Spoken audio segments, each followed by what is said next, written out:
Aujourd'hui, nous allons voir comment réaliser un arbre de parenté en U. Nous avions déjà fait une vidéo qui expliquait comment construire un arbre de parenté en V. Pour réaliser un arbre en U, le procédé est sensiblement le même.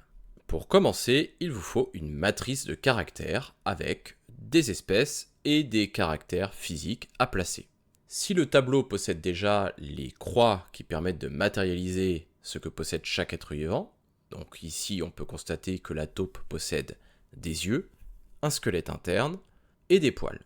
En revanche, la méduse ne possède aucun des caractères situés dans ce tableau. Ça ne veut pas dire qu'elle n'a aucun caractère, ça veut juste dire qu'elle n'a pas les caractères que nous avons ici. Étape numéro 1, numéroter les colonnes du tableau.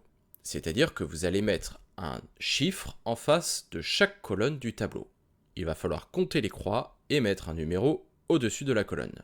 Donc pour les yeux, il y a 1, 2, 3, 4, 5, 6 croix. Donc on va mettre un 6 au-dessus de la colonne des yeux. Pour la colonne squelette interne, il y en a 4. Donc on met un 4.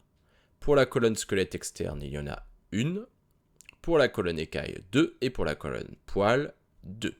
Ces chiffres vont être très importants pour la suite. Sur votre feuille de réponse, commencez à tracer un petit segment vertical en bas de votre feuille, puis un autre segment horizontal. Au croisement de ces deux segments, placez un petit point. Ce petit point correspond au caractère que possèdent tous les êtres vivants de votre tableau. Ici, il n'y en a aucun, puisque la méduse ne possède aucun des caractères présents. Par conséquent, on va mettre un petit point d'interrogation sur ce point. Cela veut dire que il y a un caractère que tous les êtres vivants possèdent, mais nous ne le connaissons pas. Ce point correspond également à un ancêtre que devait posséder l'ensemble de ces êtres vivants. Et c'est cet ancêtre qui possédait ce caractère inconnu. C'est à partir de cet ancêtre qu'évolueront tous les êtres vivants. À chaque bout du segment horizontal, nous allons retracer deux segments verticaux qui correspondent aux espèces qui sont les descendantes de ce petit point d'interrogation. On pourrait matérialiser ces espèces qui vivaient à ces différentes époques par des petits points.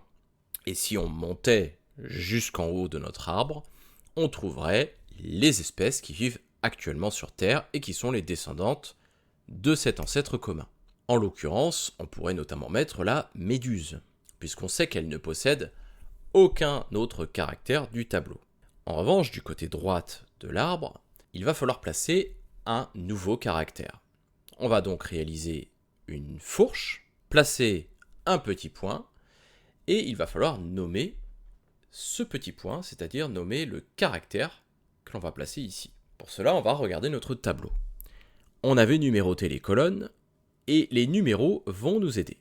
Ils correspondent à l'âge du caractère, c'est-à-dire est-ce qu'il est apparu il y a longtemps ou pas. Nous allons prendre le chiffre le plus gros, le 6, qui correspond aux yeux. Ce caractère étant partagé par un grand nombre d'espèces, cela signifie qu'il est très vieux. C'est le plus vieux, c'est donc celui qu'on va placer sur ce point.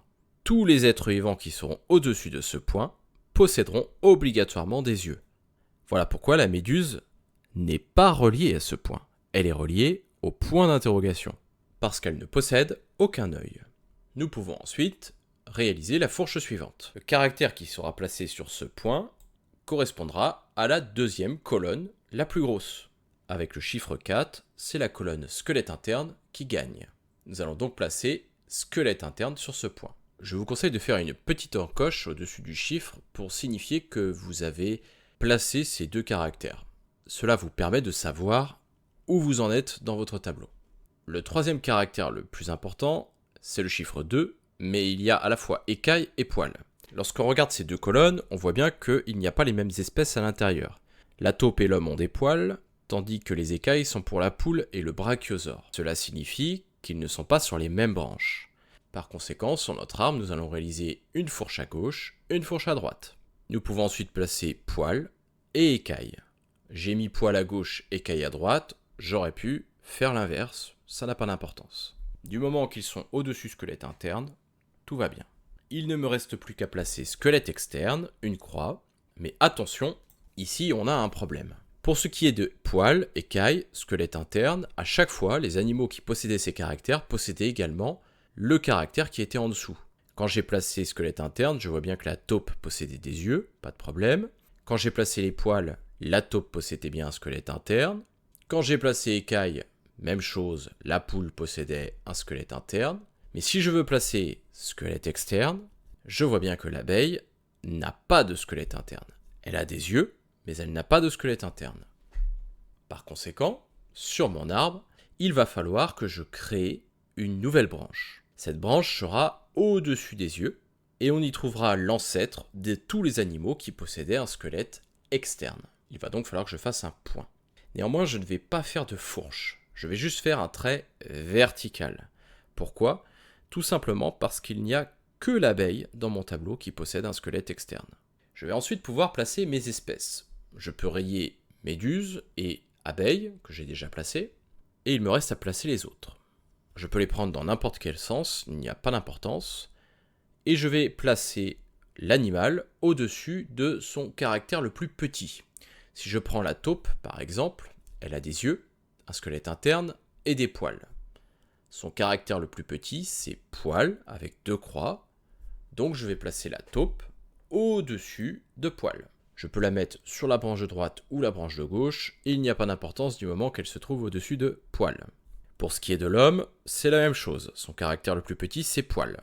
Donc je le place sur l'autre branche. Pour ce qui est du lombric, je vois que son caractère le plus petit, c'est les yeux. Il n'y en a qu'un.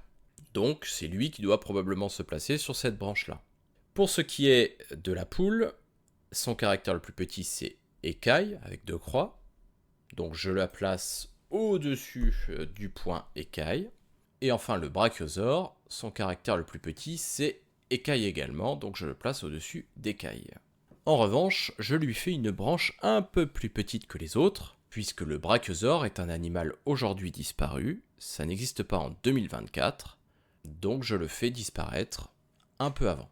Maintenant que cet arbre est terminé, je peux vérifier que chaque être vivant possède bien tous les caractères qu'il devait posséder. Pour cela, c'est très simple, vous prenez un animal comme l'abeille, et vous regardez sur l'arbre, qu'est-ce qu'elle possède comme caractère. Si je descends la branche sur laquelle elle se trouve, je vois qu'elle a le point squelette externe et le point des yeux. Donc elle doit posséder un squelette externe et des yeux.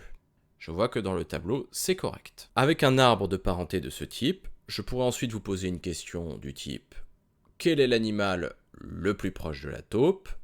Et dans ce cas, vous me direz « L'animal le plus proche de la taupe est l'homme, car ils possèdent tous les deux un ancêtre commun qui avait des poils. » En revanche, tous les autres êtres vivants de cet arbre ne possédaient pas cet ancêtre qui avait des poils.